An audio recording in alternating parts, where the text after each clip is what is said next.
Today is episode 92. So this is the 90-second conversation we've got to have with all of our great guests and folks that are watching as a recording or on YouTube later. Thanks so much, everyone, for coming. Thanks for taking the time. Trevor Nelson, Jason Ledlow, HGA Group, HGA Fundraising, HGA Bid, HGA Golf. And we're here to talk about items and reserve price. Yeah, well, specifically, we'll say pricing, values. And what does all that mean? Yeah, this is a lot, and it comes up often. We get these questions a lot, as a matter of fact. And reserves, starting bids, retail value. What is the purpose? How we want to instruct our auctioneer or our staff or whoever's handling the silent auction, like what we want the reserve or the starting or suggested opening bid to be, things of that nature. So we're going to do a deep dive on it, and we want to hear from you all. So like I said, we're going to do plenty of talking, but we'd rather do listening and learning from you all and your experience, and hopefully we can bring some value to everyone watching live and watching later. So, and if you're on here live, be sure to stay to the end and win. That's right. Trip for your next fundraiser. Right. So, that's right. If you're watching this on recording, definitely comment. Please do subscribe and comment. Check all that YouTube. stuff. And so if it's on there, you see it on YouTube, do that. And then if you get anything good out of this, we hope you do. Please share it with some other people in the nonprofit world. Share it with a neighbor, share it with a friend, share it with someone in your network. So, Trevor, we were talking about this. We get this question a lot. People say, well, what's the retail value? What's this value? What's that? Yep.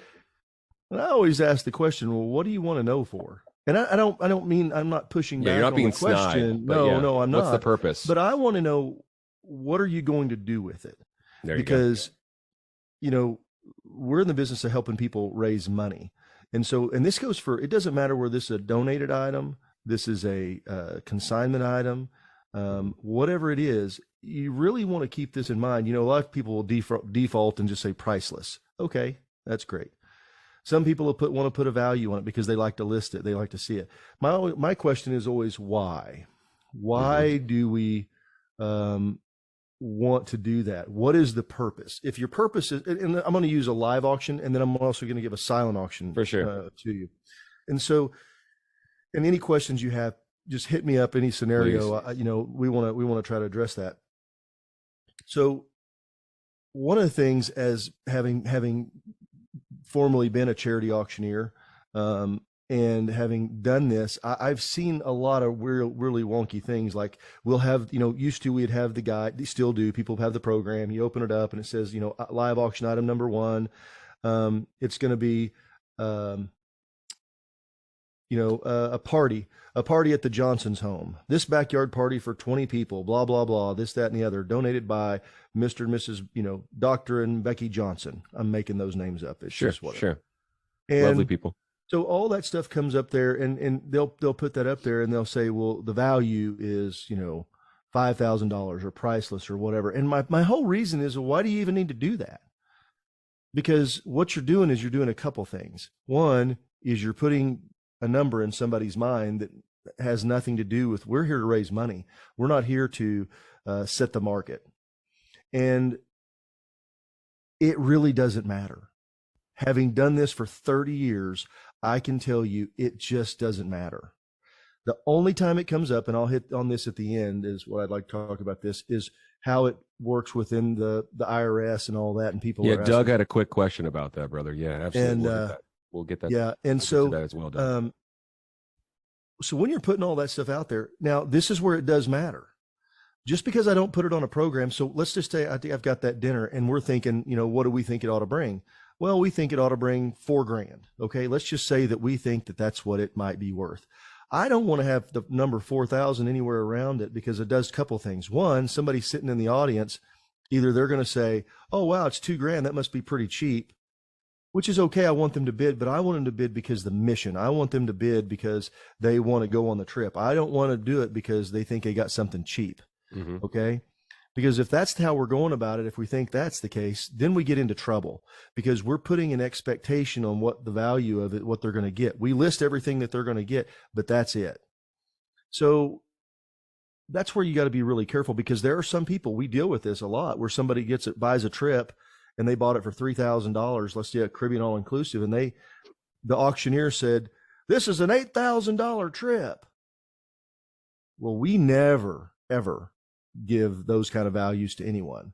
So somebody goes off road and, and the auctioneer is just trying to get somebody to bid on it. So then somebody pays $3,000 for it. They're expecting $8,000 of value. We had this happen one time where we had a trip that this is a real life experience. This is a real, this is a trip we donated back during COVID. The organization took paired it with a couple of first class tickets. The guy pays $5,000, and he was rather upset that it wasn't an all inclusive resort, and it wasn't the Ritz-Carlton or something. And so I guess I'm saying all this to keep, because we're in this to raise money. The other thing that we don't want to do is to put caps. We had an organization here recently that sold a trip for $43,000 4 times. Is it worth 43 grand? No, it's not. If you're lining it up on a retail value to say, was it worth 43,000? Absolutely, it's not. They paid 12.5 for it, just to give you an idea. Our cost to us was 12.5. That's a whole lot of money. But the people there were bidding. They weren't bidding on the experience. They were going to get the experience, but they were giving to the mission. And that's the deal. Now, they are fortunate. They had some really deep pockets. They sold 4 times for that. And, they have some great donors. And I'm not going to suggest that that's always going to be the case, but they don't even talk about price or that. The other thing they didn't do anything to preconceive the auctioneer. Auctioneers, we're still human. Okay. We're still trying to figure out what's going on. And if we go in with a preconceived notion that this has some, it's worth 5 grand. Okay. So if I get 2, 3, 4, 5,000 or, 5,500, I'm good. I'm done. And maybe they just quit.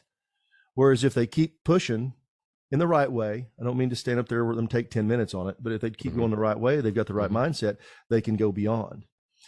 And so I want to say, really be thoughtful in thinking, why are you putting values on the program and putting it out there? I would challenge you to say that the organizations we work with that do not do that typically raise more money. I don't have statistic proof. That's just it's more experiential proof that I've had, but I would just tell you, don't do it. And let me ask you this, Jay, in addressing Doug's question, which is that's the most common question we get. How would you address that with the fair market value scenario? I really like your approach with this because it ends up benefiting everyone greatly, the nonprofit, the donor, from a tax perspective.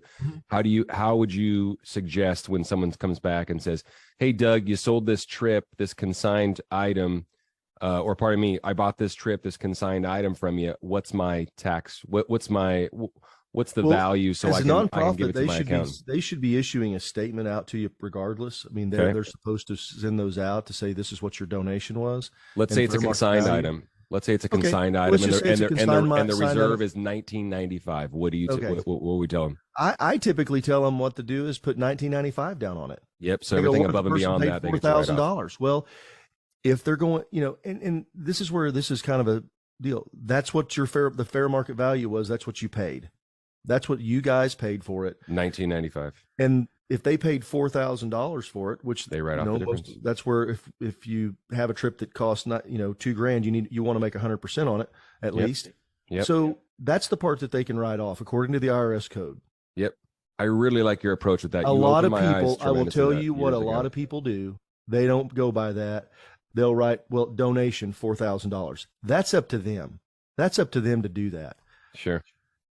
And so how else would you base it? Do you just make up a number? And that's where some folks, because if you write down $5,000 on that, they can legally, they cannot write off a dime. Yep. Doug said that's, and I thanks for concurring, Doug. That's awesome. And like I said, not a lot of folks do this, but because we're in the consignment space, like I said, Jason opened my eyes to this a few years ago, and it was an aha moment because it benefited everyone. Like you said, the value is what you paid for it, because then it's not murky, but it's just, there's a big difference between donated items, consigned items, what the person wants to write off as the donation. In all reality, if it's a consigned item, as Jason said, and this is going to segue nicely to another point, actually, Jay, if it's a consigned item that has a reserve price of $2,000 and you sold it for $4,000, the value was $2,000 because that's what the nonprofit paid for it. And right? you know what? You may, and the reality is for most of the stuff that we do, if you go to buy it on the open market, it's going to cost you more anyway, because we have we have a lot of buying power. I'm talking about our stuff. I can't speak for anybody else. Can't speak for donations or other consigned items. And so that's going to be it. And so when you put your donation down, they put that donation, be conservative. And I'm not sure. And I tried to get somebody to come on that way they could talk about this. I wanted to have this opinion. I wanted to have this on that. We just couldn't make it work in the time. Yeah. To get this opinion, but saying something's priceless doesn't fly. That's tough. I'm just going to tell you, it doesn't. You can't say, it's priceless. And would you also say, Jay, would you also piggyback on that statement and say that's not going to incite more bidding? It doesn't, because somebody goes, it does. Oh, we got this painting from, Mary Sue. She's a well-known local painter, and she painted the picture of this cat, and we're going to put it up here because she did it. And, somebody goes, oh, it's priceless. Well, it brings $500. Well, it wasn't priceless. It was worth $500 is what it brought. Mm-hmm, mm-hmm. So be thoughtful about those things. And the whole purpose of this is not, it's just to think about it from those standpoint of what we're doing with the numbers. The numbers are what the numbers are. You can make the numbers be anything you want to. Yeah. Well, I like you raising the question of what's the purpose? What are we trying to do here? Did the donor come at you and say, hey, my accountant asked me, blah, blah, blah. Where are we trying to get more bidding? Are we trying to get more interest? Is this an item that was donated? Awesome. We can sell it once. Is it an item that was consigned? Great. We can sell it 20 times. I just, once again, you also say, always remember the math, or what are we looking to do here? How much money were you looking to raise? Things of that nature. And this is just a very simple question. What is the purpose of applying the value? And that doesn't mean that we're not questioning the idea of listing values or anything along those lines, if that's what you do. But it's worth thinking about. Mm-hmm. And like every organization has their own policy of what they want to do and how they want to do it. But Becky, just to address, yes, what I'm saying is, in my experience, whenever organizations do not put fair market value on the program, it basically takes all the caps off. What all the caps off? And I'm talking about. And let's just. Do you suggest putting opening bid? Do you suggest putting? Okay, let's talk. Let's talk when about you're advertising that. Yeah, I want to talk. Let's talk about this. So, I think that you have a. I just think that whenever you put it on a program, you're advertising. You're sending signals.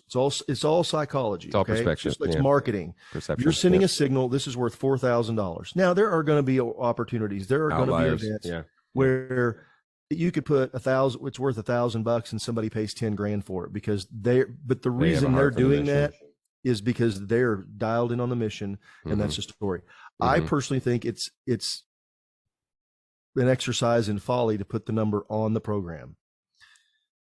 There are organizations some of the national groups we work with, when it comes to their silent auction, they put the retail the value on everything, and they calculate that they're going to make 50% of that. I think it's crazy. I think it's absolutely nuts to do that kind of stuff. That's my opinion. Okay. Yeah. Because when you do that, you just put caps on everything, and then everybody doesn't know. Everybody's walking around with a little price tool right here. Yeah. And if they really want to look at it, they're going to look at it. And if you're fudging your numbers, it just brings up things. If you say, well, this is worth $10,000, and they look and they can find it for $49.95 on Amazon, it's a little frustrating for them, and it's just like, well, yeah, they've just blown these numbers up and they don't mean anything. Yeah. Well, you brought up a great point though that we've been exposed to, Jay, as well, and it's becoming not necessarily more and more evident, but it is something that we see where you're talking about the difference between a shopper and a giver.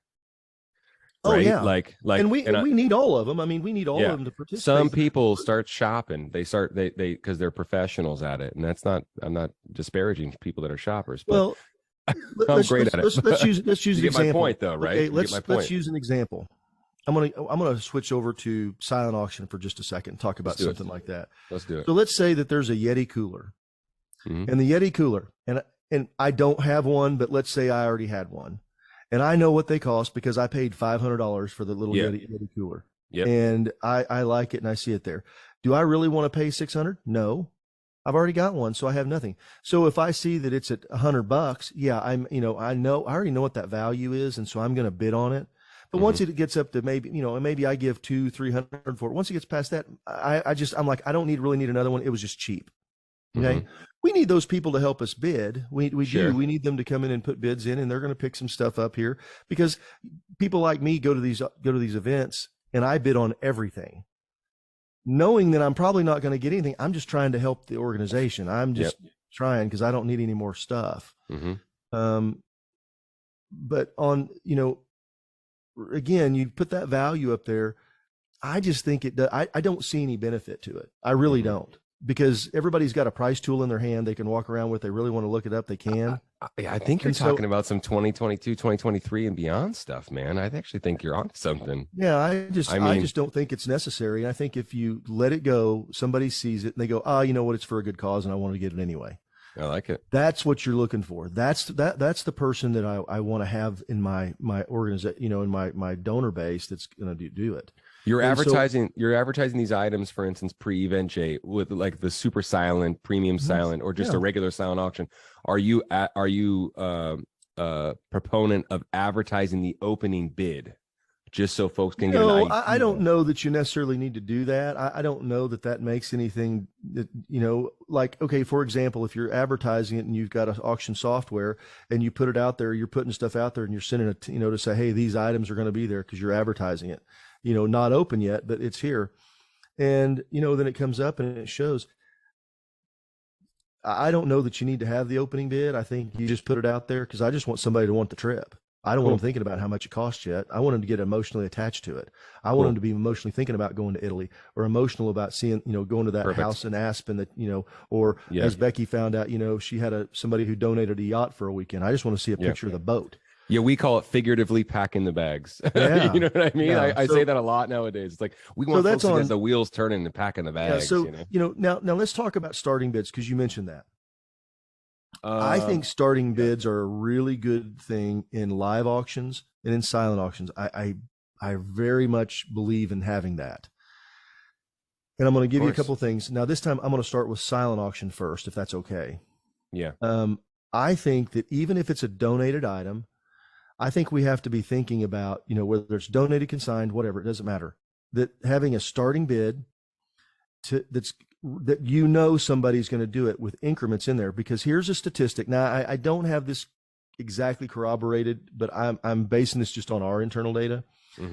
The average time across an entire event, so if you take all the bids, is between 6 and 8 times that item will be bid on. That's across everything. You may have an item that gets bid on 30 times. You may have one that gets bid on 2. But if you look at, let's say, 50 items in the average, it's going to be between 6 and 8. And I'd love to, if somebody knows their data on that, I would love to hear it, because just tell me if I'm tracking what you guys are what seeing. They found. Yeah. Because I just took some internal data we had and looked at that. I was trying to get a bigger national picture of it from a partner of ours, but I just didn't get that information. But my point of that is, you've only got so many times people are going to bid, even if it's cheap, unless it's just something they really, really want, like, Super Bowl tickets, and it was, something deal, and you're having, it's not a silent auction and you're not a live auction, you do something like that. I'm just saying it's a really specific item and people really want it. It's something really special and everybody's kind of tied to it emotionally. But other than that, when it's just regular stuff, you're going to get people to bid on it 5, 6, 7 times, 8 times, and then they're going to be done. They're going to get bidder fatigue. So let's put the starting bid, because if we've got an item and it's worth, back to the Yeti cooler, it's worth $500, and I go out and put the starting bid at, $100 or $25 with a $10 increment, how long is it going to take me to get to 500? It's going to take a long time. For sure. But a $25 increment, and we started at 200, doesn't take that long. You get 8 bids on it at $25. That's $200. It means it brought $400. So and clearly, if somebody wants to jump it up, they can. So those are things that in the silent auction, regardless whether it's donated, whether it's consigned, you want to make sure that you're making money with it. Now let's talk about consigned for just a second. Go ahead. You got something you want to add, Trevor? Well, yeah. I mean, I wanted you to. Well, I mean, it might not be in the order that we wanted with your next point, but you did say something a few minutes ago about, hey, we got to talk to the auctioneer about the live auction. Yeah, well, I'll do that. Let's get back to that. Yeah. I'll come back to that here in just a second. Let me finish up on this one piece. Yeah. You want to make sure that you're making profit. Yep. Let's talk about if you're using consignment in your silent auction. Okay, 8.9 bids for your October event. So I'm close. So right there. Thank you, Jackie. Whoa, thanks, Jackie. Jackie, that's awesome. Thanks for the data. So now you know that's pretty much how many bids that you're going to have per item. Software is such a huge tool. And so we're talking about how we get, and let me give you an example. I'm going to tell you one more thing about like silent auctions. Jackie, did you open up your silent auction before your event date?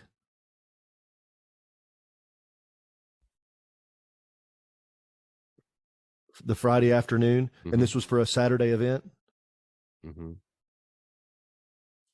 Okay, cool. Yeah. So it's real interesting. We have a lot of people that'll start at a week, 10 days. I never recommend more than 5 days is where I kind of like, that way people are seeing it. That's really, it's just so they're starting to see stuff because they don't start bidding. Almost without question, we were part of a very large nationwide online auction for one of our clients. We watched everything go on. People didn't start bidding on anything until the day it 90 finished. minutes left. There was a 90 barrage. Minutes left. Yeah. It was like boom. Very interesting. All these bids took off because that's just what people do. They know it's going to happen. And so they think if I wait till a little bit later, it won't bring so much. Maybe I get a chance to get it because they know kind of where they want to be. And, if it's worth $1,000, they want to be at a $900 to $1,000 bid. They don't want to look up and it's all of a sudden took off. So, yeah. Very good. Yep, and the chart Jackie's saying the chart blows up just like that. So people are going to wait to the last minute. It's no different. It's no different than a live auction. That's how people are. I mean, it's like live. Going once, going twice, and somebody raises their hand.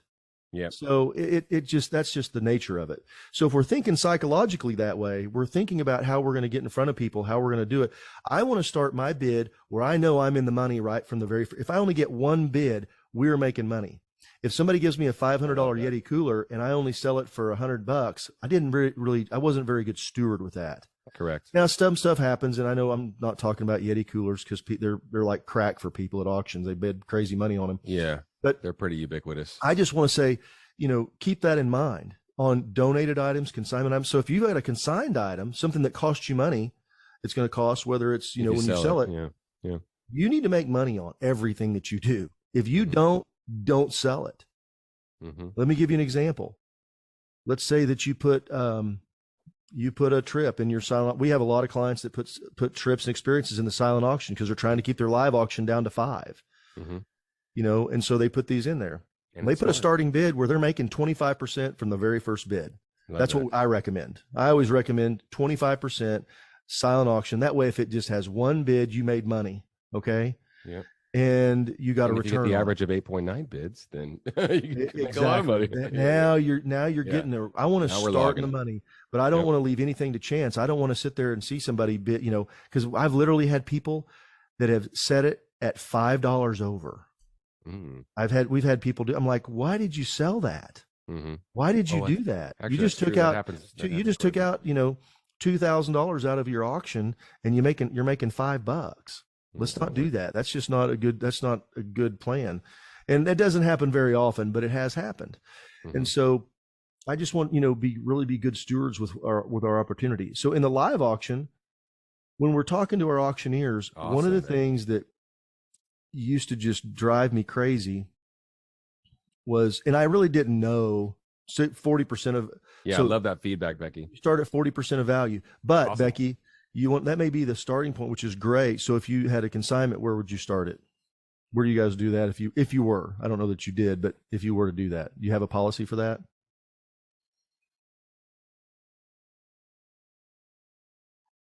And I think we've done. Okay. You've only done it in the live. Gotcha. We started bidding at the cost. Well, that's going to be a nice segue into this. That's going to be a nice segue into what you're talking about the live. So as an auctioneer, it's not where I start, it's where I finish. Okay. Because I can count faster than anybody can think about it.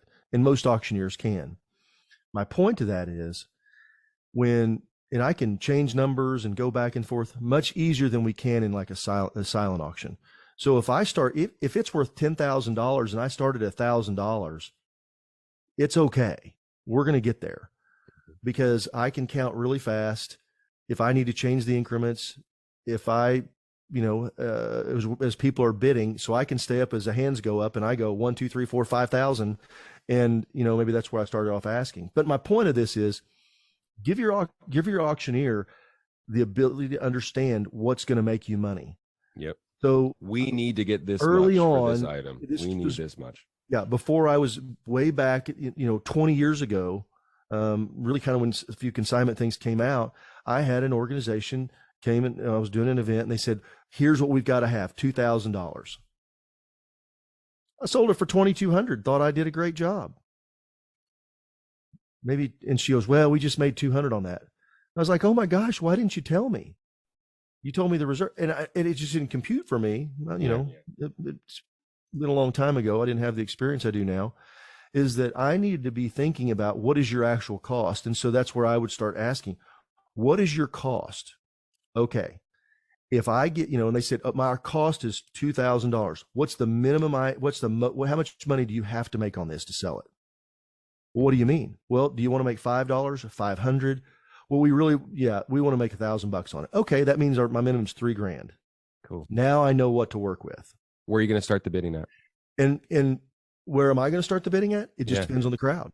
Okay. Cool. And that's where you have to trust your auctioneer, because if you say starting bid is $3,000 and we've got to start, well, that doesn't always work, because sometimes whenever we start off, and I give $3,000, start at $3,000, I'm sitting there and everybody's sitting on their hands, but I go to $1,000.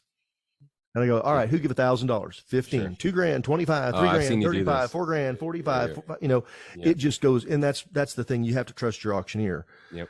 And make sure that you have somebody that understands, and it's not Uncle Joe who's a funny guy, and I think he'll get up and tell some jokes. We don't want to do that with your event, please.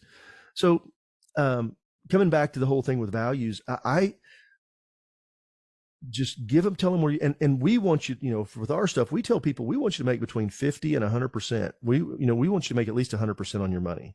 Mm-hmm. So if it's a $2,000 trip, we want you to sell it for $4,000, and it should. Everything we've done has been, and we have plenty of statistics that's what it does. About 100%. About 100%. You're going to have one item that somebody really did, and it was one of those things. It was a $4,000 item. It brings $6,000. You made $2,000 on it. That's okay. You're gonna have some items that are $4,000 reserve that sell for 10. Exactly. So we're looking at the averages, but just educate your auctioneer to do that, to let them know what those numbers are. Do not give your auctioneer some made up number, because if you do, they're going to use it, because their job is they're hype. They're the hype guy. Mm-hmm. She's the one, the marketing person, and they'll just say, this is worth $10,000. And it's a trip to Vegas that ought to bring, $3,000, maybe $4,000. Mm-hmm. So you want to be careful about that, because you don't want them going. Now, if it sells for $10,000, that's okay. More power to but there's no, you don't feel bad about that at all. That's a great thing, because that means somebody's buying into your mission. They're buying into what you're doing. You're telling people exactly what it is. You don't need to do it. And they're giving from the heart. Yeah, there was emotion involved. Because they're not pulled up and go, wow, that's a really great deal. They're just giving because they want to give. Mm-hmm. And that's awesome. Where we all want to get to. So that's really on the reserve bid. That's my whole point on that, is make sure that you're making money with your reserves. Got a follow-up question for you, if you don't mind, from Doug. Starting bid for donated items. Of course, it has something to do with the room, right? Mm-hmm. Obviously has something to do with the item, but give us some feedback about that. Starting bids for donated items. I mean, I think you alluded to one originally with the anecdote about the Johnson family, dinner and things like that. Mm-hmm. Where will we start that? I think a lot of that has to do, what do you want to get out of it? What do we Doug, I want to ask you, are you talking about a live auction or a silent auction? Probably a live, if I had to guess, but yeah. If it's a live auction item and it's donated, I'm going to tell my auctioneer where I think it needs to be at. Cool. I'm going to say, this is exactly the words I would say. I would say, look, this is donated, but I really need this, and we're going to sell it, but I really need this to bring, $4,000. This is where we need to, I need it to bring $4,000. And let's just say if it's for the that's okay. Because what I said was, there's no reserve. Whatever it brings, we're going to sell it, but I need it to bring $4,000. So you've queued me up as the auctioneer to say, okay, that's the number I've got. I want to make sure I hit that. Okay. So I'm going to go to work, and that gives me because I may not know. I may say, it may be something I've never seen before, and it's the 20 people. And, if it's for me, I always know that it's worth at least $100 a person on a dinner. So it's $2,000. Okay, there we go.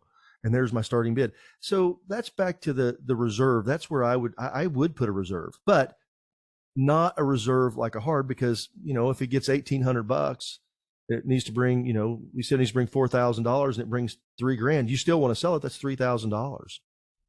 What about for a silent auction item that's donated, Doug asks? I would do the same thing. My starting bid would be my reserve. I would put, like Becky said, somewhere around that 40% to do that, 30, 40%. That's what I think. If I think that Yeti cooler's, worth $500, then I'm going to start at $200.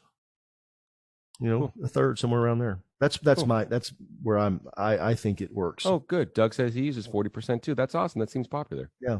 So I love that. All right, cool. Anybody use anything besides 40%? We've got two that do. Wow, I know. Yeah. Anyone who's just had an event recently, maybe? Hey, also, we need to take the opportunity, because I know a lot of folks that are on here and that will be watching on YouTube. Just a quick reminder, of course, please subscribe and comment. We want to hear what you have to say if you're not on the live broadcast. Yeah. Because we get a tremendous amount of folks watching it later. But got to take the opportunity to reiterate the power of the data that you can get from using mobile bidding software and software technology for your event. Jackie was able to share with us that she saw the average bids were 8.9. Yeah. You know what I mean? I mean, where do you? And all softwares, you can't do that without it. You can't. And you're going to have an end of event report to know. So good. That starts so priceless. And that, because now your data.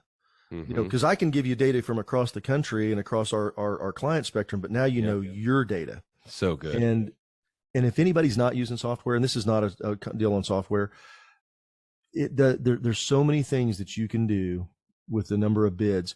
Because I would tell you that probably the average bids with paper is about half that. Totally. Friction. It adds friction to the process. It's easier Yeah. to do with the phone. And what is the value of using these kinds of tools, Jason? This is a trick question. What is the value? The value is truly priceless if you think about it. Yeah. That's fundraising humor for everybody. But it's also real.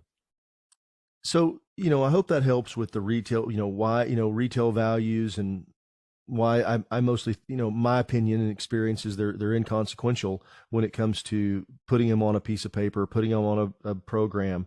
They're very valuable to the donor, because if you put down the value and the value was $5,000 and they paid 10, they get a $5,000 by law. They get a $5,000 deal. Now, what they do with it, if they I wrote a $10,000 check for a donation, that's their deal. But if they got something of value, they're supposed to take that off. And so, as being conservative, and I don't mean that from a political standpoint. I mean that from a just how nonprofits typically operate, very much within the lines. That's what you got to do. Yeah. Awesome. Yeah, Becky, great feedback about the mobile bidding averages 50 to 6% increase in silent auction alone. We've been saying since we developed HGA Bid, we've been saying 30%. Yeah, with a snap of a I've finger. got years of data set to say that it's you're going to immediately get a 35% bump just by using software. I think that's really great. I think that's really because there's really so great. many other things that you can do with it besides just and people think, well, it's just for the silent auction. It's for everything. We had the CEO and founder of ClickBid, a friend of HGA, Matt Burnett, on this week actually on a podcast that will be dropping here pretty soon. And he came out with some amazing, not just data supported ideas, but check it out. The podcast that will be dropping with Matt from ClickBid about just the idea of accessing more donors, accessing your database easier, folks that can't make it, all obvious stuff. But he actually shined the light on some really, really cool points. And he's been in the software business raising money for the better part of 20 years, if I recall correctly. Really great guy, really, really great feedback. So stay tuned for that. It's the podcast is called Hey Nonprofits Raise More Money. I'm not trying to plug it, but I'm telling you to listen just to this plug it. because, You're just plugging it. Well, it's okay, fine. It's the number one podcast in fundraising in the fundraising universe. So yeah, thanks everyone for the downloads and all that good stuff, and share it with your neighbors. But we can't. Yeah. Okay. Another thing was interesting. This is not about software, but we're talking about bids and raising money, but we don't want to go backwards. Folks use software because they had to and did a lot of virtual events and a lot of streaming. Don't go backwards and think it's okay. Just a word to the wise. Don't go backwards Yeah. and think it's okay to bring the paper back out again, because quite Well, frankly, it's and not. You know, it's I can not. tell you that every time I've ever seen anybody struggle with software, it was because of lack of preparation and a lack of fully communicating to their volunteers what it entailed. Mm-hmm. They would Mm-hmm. say something like, "Oh yeah, hey, just show up the night of. We'll show you how to do it. It's easy. Yeah. I saw it. It's easy to do." And Yeah. they never did it. And then They didn't check-in's a show up. nightmare. They didn't Yeah. test anything. They didn't Yeah. go. And then you've got somebody that when the first thing goes wrong, they didn't say, and stuff happens. Yeah. I literally saw Inevitably. a lady. I saw the little swipers to pre-swipe a credit card didn't swipe. They weren't syncing up. You know, we don't use that stuff because there's problems with them. They don't always work. This lady, she got this, bless her heart, this volunteer got so upset. She literally was having a meltdown, got up, got physically sick, got up, went to the bathroom. This is at check-in. Well, the other person that was helping was her sister. So she got up and went to go help take care of her sister. So there was nobody left at check-in. That's not good. And so their answer to it was to throw out the software and just go back to doing it because it was just too much. And I was like, okay. So, but it wasn't our software, but it was just somebody who was doing it. I was like, you know, hearing this story, I'm like, whoa, you know, Yeah, don't go backwards. There's too much. You're Dramatic. leaving too much money on the table. Okay. Yeah. So any questions about, you know, values, starting bids, you know, again, starting bids, we're talking, you know, 30, 40%, which is a good place to be for donated items. Cost plus 25% in silent auction, and cost plus 50% for the reserve on live auction items. Yeah. And those are pretty good. Those are pretty good numbers. Because, you know, you're going to have some things. And here's one thing I want to mention. Be marketable when you're setting these numbers. If, you know, 25% comes out to $762.87 based on what you think the value is, don't put starting bid $762.87. And I say that, and probably everybody's going, well, we wouldn't do that. I've seen people do stuff like that. I've seen people put $787. I'm like, why would you? What's that mean? 9,100 is our, you know, reserve. They said it was a prime number, so I chose that one. Yeah, let's be marketable. Jason, be marketable, prime. Okay? Maybe you're not going to get quite 50%, or maybe it's not 20. You know, you don't want to say, well, if you tell the auctioneer it's got to bring $9,150, just, you know, eat the 100. Say, look, it's got to bring $9,000. And so on their silent auction too, because it's just funny stuff to me. I've seen that, and they'll have, you know, starting bid $86, the second bid $96. Okay. Now that is one thing I do think when we're talking about numbers, increments. I love, let's talk about it, because when you're using software, you can set the increments, and you know, you can do a couple of things. One, you can say anything from, you know, 0 to 100's $5. From, you know, or 0 to 50 is $5, 51 to 250 is, you know, something $10, and then it's $25, things like that. Or you can just set the increments on each individual item. Be thoughtful about that, because if you're bidding on something that's a $250 item, $50 is a lot, $25 isn't much. It's only $25 more. I can bid again, $275. Somebody else goes, you know, I'll give 300, 325, 350, 375. And then you get that above those numbers. But if you put too big of an increment on there, they're just going to go, yeah, I'm done. We say this every week now. Donors are consumers, and we're vying for their attention on a macro level with the event, obviously, and on a micro level with the items and the opportunities to give. So think about it like that. Think about that. Think about the 30,000-foot view of the fact that they're consumers. And it's all about attention. Obviously, the software removes friction, makes it easy. But as Jason's talking about with the increments, make sure they match, because we want engagement. We want their attention. We want their attention. And obviously, make sure that you have software where it notifies folks where they're when they've been outbid and things of that nature, and that you're all up to date on the tech side of it, because there's some really cool features out there that will really help. So. I've got one more thing that I'd like to throw at everybody, and this is just an idea and a thought, something that we've seen used, and it works really well. So we talk about a premium silent auction. people want to buy trips, experiences, things to go do. They don't want so much stuff. So we've had clients who have set up these silent auctions, and we've got some posters for them. And it's not a solicitation for you to use our stuff. I'm just giving you an example. It's just for example. Yeah.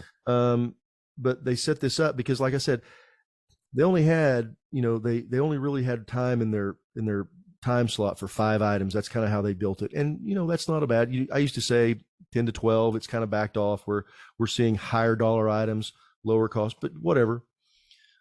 But what it's used for is to, one, identify new potential donors. Because you may have an item that you think a couple of people might want, but you're like, I really don't want to put that in the live auction because I'm not sure how many people want to go to Iceland. But I know I've got a couple of people that have mentioned it. So you put Iceland, and let's say that you use some kind of rare, more exotic stuff, a trip to Bali, Iceland, a Ferrari tour, or a driving experience. You get some of these really out there, higher dollar stuff that you just don't, you can't put in your live auction. I've seen people do this strategy and they go, hey, what did this sell for last time it sold?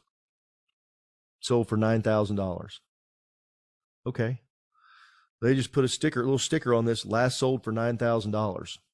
They didn't say what the value was. They didn't say what the fair market value is. They said last sold $9,000. Starting bid, $6,000 or $77,000, something like that. Boom, boom, boom. It winds up bringing $9,500 and they made money. It's just a strategy that I've seen people do. It's a cool strategy. I think it's really cool because, people know that these are consigned trips. They know they're coming from somewhere. They're just trying to get an idea. And I've seen somebody put, $8,000. I saw somebody put $8,000 on one, said last sold. I didn't get that number for me. And the starting bid was $5,000. And it was a trip that cost them $2,000. Yeah. So I also like, for some reason, this has been on my mind a lot lately. I've been talking to folks about it. Let's say you have an item that's good for 4 people, 6 people, 8 people, 10 people. I really like having the opening bid amount match the number of people in a per person way, or using that kind of denomination, because it's easy for folks to quantify. It's like, I've got an 8-person villa. Starting bid is $8,000, $1,000 per person. Here we go. You know what I mean? It's just quick. Yeah. Once again, they don't have to do, it's not, 8,290 or, 9,145 or what have you. Or they go, it's $2,000 a couple, There you go. And I think that if you can be a little more deliberate, very, very simple strategy, very, very simple to manipulate the cost structure. I mean, not in the best possible way. But it helps folks quantify. Like, Jason and I travel with our wives a lot. If I'm at an event and it's a 4-person, trip that I'm interested in, it's $6,000, or the next bid is I'm like, $1,500 a person. Here we go. You know what I mean? That's easy for me. Okay. Yeah. Okay. Here we go. So I think that that's something that could be utilized. Very, very simple strategy, but something I have a conversation with folks all the time. I say, hey, this is going to be easy for folks to compute because it's $1,000 a person. And another thing, that's pretty darn inexpensive when you're talking about a place like Italy, for instance, or, or Costa Rica to a private villa. It's like $1,000 a person. We can bring 8 people. Wow, that's pretty awesome. You know what I mean? With all this stuff. So once again, gets the bags packing. That's why we say figuratively. This could be bags packing, an overnight bag for a donated item with a hotel stay and a nice dinner in your town. I don't know, right? But once again, figuratively, because we're in the trips and experience space, we call it, get folks to start, the trains moving, and we're packing our bags, and we're making a preparation. And this kind of comes from the podcast we did earlier this week with Matt. Is, it's kind of like, if I were to ask the question, why do you put fair market value on the program? Why do you do that? I have a feeling, you don't have to answer, but I have a feeling that everybody would say, because that's why we've always done it. Well, the reason we've always done it is because we've been doing this for 15 years or 20 years. Great point. And prior to 2007, you couldn't look it up on your iPhone or your Android phone or whatever. That's when iPhone came out and changed everything. And all of a sudden we started walking around with a computer in our hand. And ever since then, now we can have instant values and really quick. I can pull it up on Amazon and go, anything. I'm looking at stuff and I go, well, I can sit there and have this at my door tomorrow on Amazon for $18. Sure. You know, and it's, Gosh. I mean, it's just that way. And so Yeah. the reason you don't need to do it.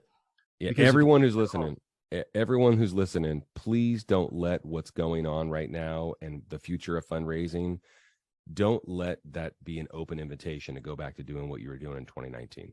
Please don't, because there's so much good that has come into that, has been injected.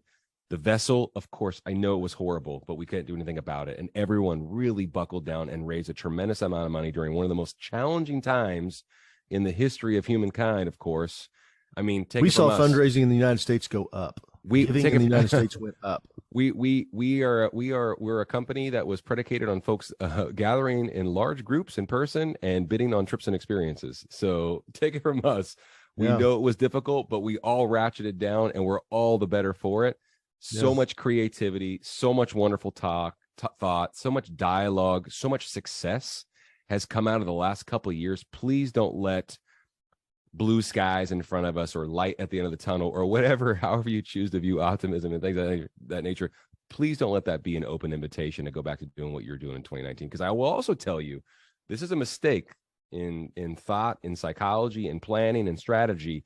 It is a mistake to do that because, as we mentioned, week in and week out, to everyone that will listen, donors are consumers. We mentioned this previously about attention, removing friction, making it easy for engagement. That's exactly what you're trying to do. And I'm telling you what, the donor landscape, the donor psychology, the consumer psychology has changed dramatically over the last few years.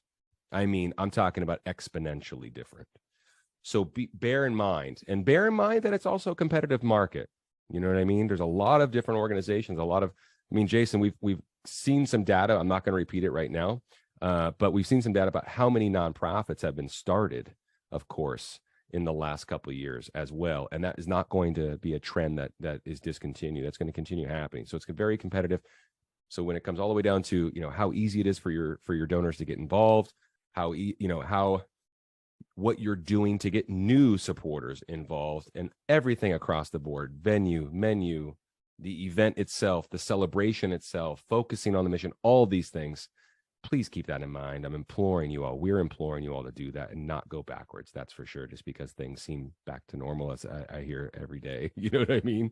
So it's not normal. It's changing and it's evolving and it's happening very quickly. So all right. Well, that's my rant over. There you go. Rant over. Hey, we have got a winner to draw. First, I want to get anybody have any more questions or comments about fair market value, retail value, sales, reserve value or starting bid, things like that. Any question you have about it, I don't want to leave anybody, because I'm telling you, if one of you are thinking it, somebody else is thinking the same thing. So please, we'd love that. And in the meantime, I'm going to draw a winner. All right. We have a winner, and